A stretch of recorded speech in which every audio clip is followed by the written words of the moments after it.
Marc Marquez menanggapi komentar Gigi D'Aligna dan Paolo Ciabatti, yang kerap menyatakan Ducati Corse tak ingin menggaetnya di MotoGP 2024 dan menegaskan kedatangan Marquez murni atas keputusan Gresini Racing.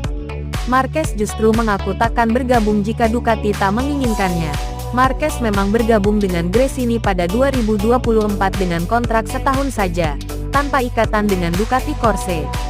D'Aligna dan Ciabatti yang kini masing-masing menjabat sebagai General Manager Ducati Corse on-road dan off-road menyatakan bahwa mereka tak punya andil dalam kedatangan Marquez ke Gresini.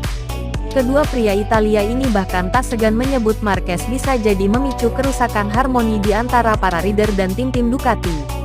Namun, lewat Marca pada Rabu tanggal 10 Januari tahun 2024, Marquez menepis pernyataan D'Aligna dan Ciabatti, yang menurutnya justru memberikan lampu hijau kepadanya untuk bergabung.